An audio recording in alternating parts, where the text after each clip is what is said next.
Hi friends, welcome back to Molly's kitchen. ഇന്ന് ഞാൻ വന്നിരിക്കുന്നത് ഒരു അടിപൊളി പായസത്തിൻ്റെ റെസിപ്പിയുമായിട്ടാണ്.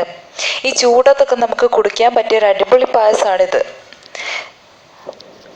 നമുക്ക് വീഡിയോയിലേക്ക് കടക്കുന്നതിന് മുമ്പ് എൻ്റെ ചാനൽ ആദ്യമായിട്ട് കാണുന്നവരാണെങ്കിൽ എൻ്റെ വീഡിയോ സബ്സ്ക്രൈബ് ചെയ്ത് അതിനടുത്തുള്ള ബെൽ ബട്ടൺ കൂടി ഒന്ന് പ്രസ് ചെയ്യുക. ഇനി നമുക്ക് പായസം എങ്ങനെയാണ് ഉണ്ടാക്കുന്നതെന്ന് നോക്കാം. ഞാൻ ഇന്ന് പൈനാപ്പിൾ കൊണ്ടുള്ളൊരു പായസമാണ് ഉണ്ടാക്കാൻ പോകുന്നത്. അതിന് വേണ്ടിയിട്ട് ഞാനിവിടെ 1 ലിറ്റർ പാൽ എടുത്തിട്ടുണ്ട്. പിന്നെ 1 കപ്പ് ചവ്വരി എടുത്തിട്ടുണ്ട്. ഇത് കുറച്ച് അധികമായിട്ട് പോയിട്ടുണ്ട്. അതിനെക്കൊണ്ട് ഇതിൻ്റെ പകുതി എടുത്താലും മതി, അല്ലെങ്കിൽ പാലിൻ്റെ അളവ് കുറച്ച് കൂട്ടുക. പിന്നെ 4 ഏലക്കായ ചതച്ചതെടുത്തിട്ടുണ്ട്. 1 കപ്പ് പഞ്ചസാര എടുത്തിട്ടുണ്ട്. പിന്നെ പൈനാപ്പിൾ ചെറുതായിട്ട് മുറിച്ചത്. ഇതിൻ്റെ പുറമേയുള്ള കറുപ്പ് ഭാഗങ്ങളും ഉള്ളിലുള്ള ഉറപ്പുള്ള അതിൻ്റെ ഭാഗങ്ങളൊക്കെ ഒഴിവാക്കിയിട്ട് സൈഡിലുള്ള ഭാഗം മാത്രം ചെറുതായിട്ട് കട്ട് ചെയ്തെടുത്തതാണിത്. ഇത്രയും സാധനങ്ങളാണ് നമുക്ക് ഈ പായസം ഉണ്ടാക്കാനായിട്ട് വേണ്ടത്. ഇനി നമുക്ക് പായസം ഉണ്ടാക്കാനായിട്ട് ആദ്യത്തെ സ്റ്റെപ്പ് എന്ന് പറയുന്നത് ഈ പൈനാപ്പിൾ ഒന്ന് ഷുഗറിലൊന്നിട്ടിട്ട് വഴറ്റിയെടുക്കണം നന്നായിട്ട്. അതിന് വേണ്ടിയിട്ട് ഞാനിവിടെ ഒരു ഫ്രൈ പാൻ എടുത്ത് വെച്ചിട്ടുണ്ട്. അതിലേക്ക് നമ്മൾ ചെറുതായിട്ട് അരിഞ്ഞ് വെച്ചിരിക്കുന്ന പൈനാപ്പിൾ ചേർത്ത് കൊടുക്കാം. ഇനി അതിലേക്കൊരു ഞാനൊരു 3 ടേബിൾ സ്പൂൺ പഞ്ചസാരയാണ് ചേർത്ത് കൊടുക്കുന്നത്. നല്ല മധുരം കുറവായിട്ടുള്ള നല്ല പുളിയുള്ള പൈനാപ്പിളൊക്കെ ആണെങ്കിൽ കുറച്ചുകൂടി പഞ്ചസാര ചേർത്തിട്ട് നന്നായിട്ടൊന്ന് വഴറ്റിയെടുക്കണം. ഈ പൈനാപ്പിളിൽ വെള്ളം ചേർക്കേണ്ട ആവശ്യമില്ല. പൈനാപ്പിളിൽ തന്നെയുള്ള വെള്ളത്തിൽ തന്നെ കിടന്നിട്ട് ഇതൊന്ന് നന്നായിട്ട് വെന്ത് വരും. നന്നായിട്ട് പഞ്ചസാര ചേർത്ത ശേഷം നന്നായിട്ട് ഇളക്കി കൊടുക്കണം. ഇളക്കാതിരുന്നാൽ ചിലപ്പം ഒരു സൈഡൊക്കെ കരിഞ്ഞു പോകാനൊക്കെ ഉള്ളൊരു സാധ്യത ഉണ്ട്. അതുകൊണ്ട് തന്നെ പഞ്ചസാരയും പൈനാപ്പിളും നന്നായിട്ട് ഇളക്കി കൊടുക്കുക. ഈ പൈനാപ്പിളിൽ തന്നെ വെള്ളം നന്നായിട്ട് ഇതിലേക്ക് ഇറങ്ങി വരും. അതൊക്കെ നന്നായിട്ട് വറ്റി വരുന്നവരെ നന്നായിട്ട് ഇളക്കി കൊടുക്കണം.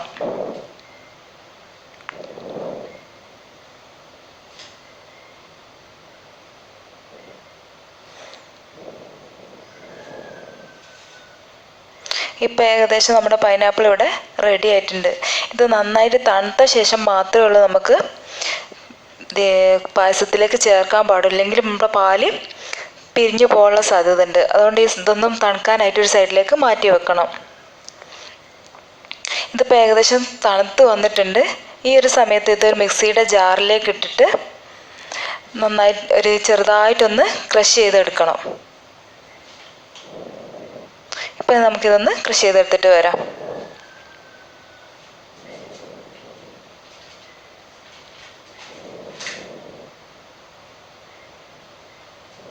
ഇപ്പോൾ ഇത് ചെറുതായിട്ടൊന്ന് ഞാൻ ക്രഷ് ചെയ്തെടുത്തിട്ടുണ്ട്. ഇത് നന്നായിട്ട് തണുക്കുന്നവരെ നമുക്കൊരു ഭാഗത്തേക്ക് മാറ്റി വെക്കാം. ഇനി ഈ സമയത്ത് നമുക്ക് ഈ പായസത്തിൻ്റെ ബാക്കി സ്റ്റെപ്സ് എന്തൊക്കെയാണെന്ന് നോക്കാം.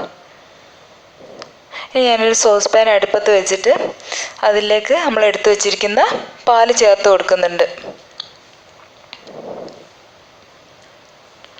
ഇനി ആ പാലിലേക്ക് നമ്മൾ എടുത്തു വെച്ചിരിക്കുന്ന ചവ്വരി നന്നായിട്ടൊന്ന് കഴുകിയിട്ട് അതിലേക്ക് ഇട്ട് കൊടുക്കുക.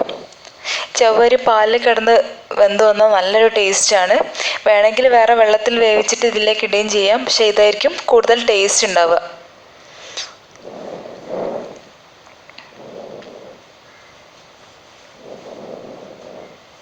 ചവ്വരി ചേർത്ത് കൊടുത്ത ശേഷം നന്നായിട്ടൊന്ന് ഇളക്കി കൊടുക്കണം. ഇല്ലെങ്കിൽ ചിലപ്പം വെന്ത് വരുന്നതിനനുസരിച്ച് ഇത് കട്ട പിടിച്ച് പോകാനുള്ള സാധ്യത ഉണ്ട്. അതുകൊണ്ടൊന്ന് ഇടയ്ക്കിടയ്ക്ക് ഇളക്കി കൊടുത്തുകൊണ്ടിരിക്കണം.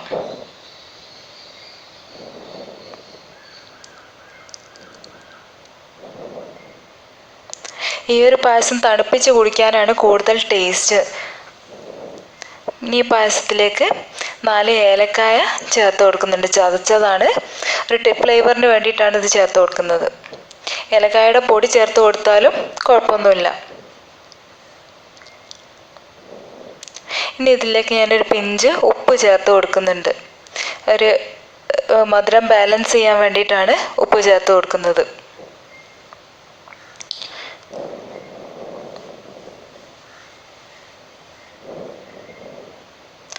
ചവ്വരി ആയതുകൊണ്ട് വെന്ത് വരുന്നതിനനുസരിച്ച് പായസം കുറച്ച് തിക്കായും കൊണ്ടിരിക്കും.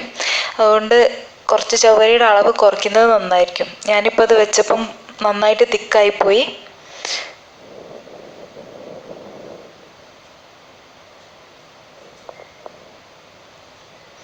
ഇപ്പോൾ ചവ്വരി ഏകദേശം വെന്ത് വന്നിട്ടുണ്ട്. വെന്ത് വരുന്ന സമയത്ത് ഇതൊരു ഗ്ലാസ് പോലെ ആയിട്ട് നമുക്ക് കാണാൻ കഴിയും. ആ സമയത്ത് അതിലേക്ക് ആവശ്യത്തിനുള്ള പഞ്ചസാര ചേർത്ത് കൊടുക്കാം.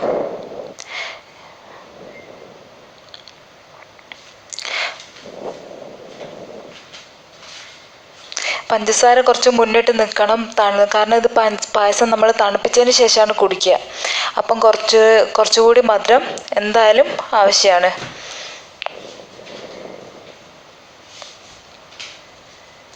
പഞ്ചസാര നന്നായിട്ട് ഇളക്കി കൊടുത്തുകൊണ്ടിരിക്കുക.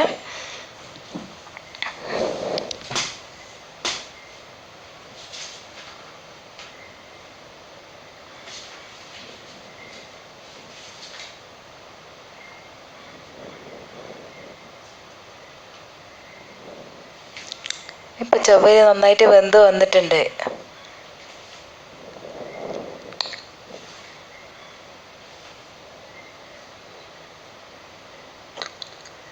ഇനി നിങ്ങൾക്ക് വേണമെന്നുണ്ടെങ്കിൽ കുറച്ച് കണ്ടൻസ്ഡ് മിൽക്ക് കൂടി ഇതിലേക്ക് ചേർത്ത് കൊടുക്കാം.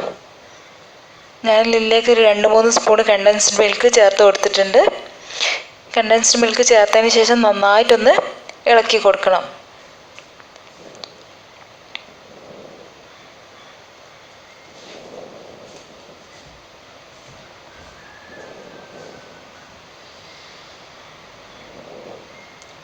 ഇത് നിർബന്ധമുള്ളതല്ല, വേണമെങ്കിൽ മാത്രം ചേർത്ത് കൊടുത്താൽ മതി, ഇല്ലെങ്കിൽ സ്കിപ്പ് ചെയ്ത് ഒഴിവാക്കാവുന്നതാണ്. അപ്പം ഞാൻ കുറച്ചുകൂടി മധുരം ഇട്ട് കൊടുത്തിട്ടുണ്ട്. ഇതിന് കുറച്ചൊരു മധുരം കുറവാണ്, അതുകൊണ്ട് ഞാൻ കുറച്ചുകൂടി പഞ്ചസാര ഇതിലേക്ക് ചേർത്ത് കൊടുത്തിട്ടുണ്ട്. ഇപ്പോൾ നമ്മുടെ പായസം ഇവിടെ റെഡി ആയിട്ടുണ്ട്. ഇനി പായസം ഒന്ന് ഒരു സൈഡിലേക്ക് മാറ്റി വെക്കാം. നന്നായിട്ട് തണുത്ത ശേഷം മാത്രമേ ഉള്ളൂ നമ്മുടെ പൈനാപ്പിൾ ഇതിലേക്ക് ആഡ് ചെയ്യാൻ പറ്റുള്ളൂ. അല്ലാന്നുണ്ടെങ്കിൽ ഈ പായസത്തിൻ്റെ പാല് പെട്ടെന്ന് തന്നെ പിരിഞ്ഞു പോവും.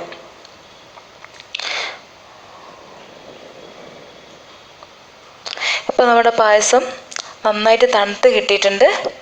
ഇനി ഇതിലേക്ക് നമ്മുടെ പൈനാപ്പിൾ ക്രഷ് ഇതിലേക്ക് ഇട്ടിട്ട് നന്നായിട്ടൊന്ന് മിക്സ് ചെയ്ത് കൊടുക്കാം.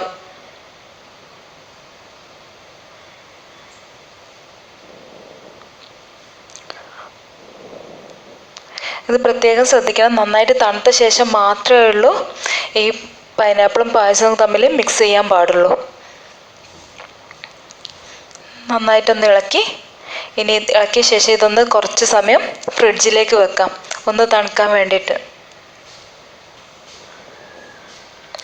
തണുത്ത ശേഷമാണ് ഈ പായസം ഏറ്റവും ടേസ്റ്റ് ആയിട്ട് നമുക്ക് കിട്ടുക.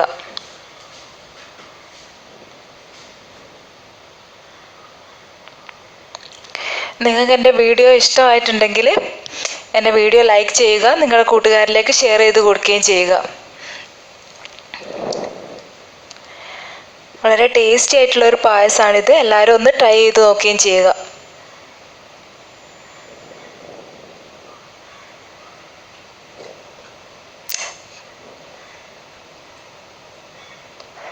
Thanks for watching.